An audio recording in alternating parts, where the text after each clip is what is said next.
Hello mga palangga, may naadlaw! For today's vlog nga is nag-harvest na kami ng aming lansones sa aming bukid. Let's go!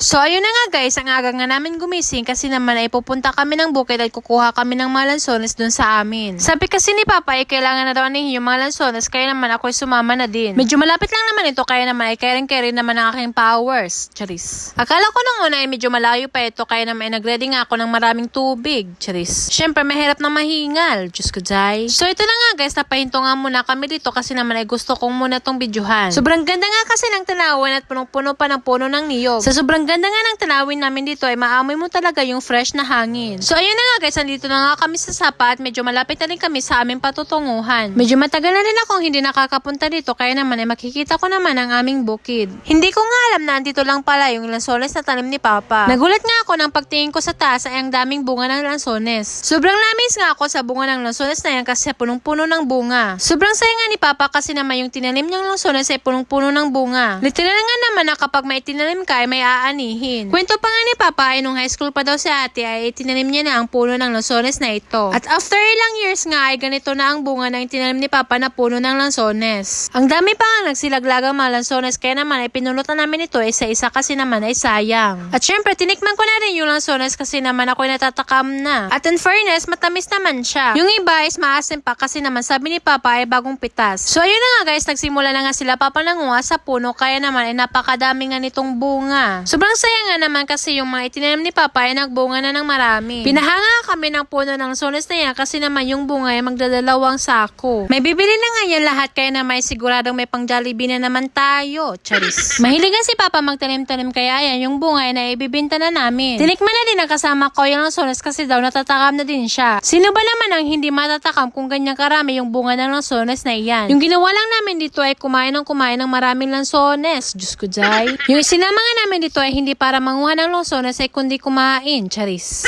Syempre may naitulong din kami kahit konti, charis. So ayun na nga guys, ipinagmodel pa nga ng kasama ko yung bunga ng lansones kasi naman ay mukhang corona. Diyos ko jay. Feel na feel pa nga yung lansones na mukhang corona kaya yan kumaway-kaway pa, Diyos ko jay. So ayun na nga guys, nagpausok na nga kami kasi hindi namin kaya yung kagat ng lamok, Diyos ko jay. Parang uuwi ata kami na wala ng dugo, charis.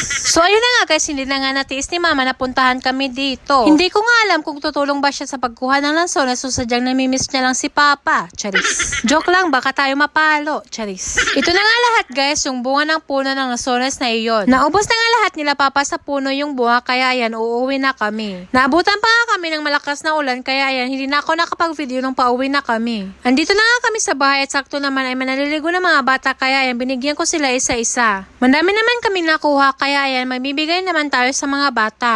Yun lamang po guys, maraming salamat sa panonood. Hanggang sa uulitin mga palangga. Bye-bye!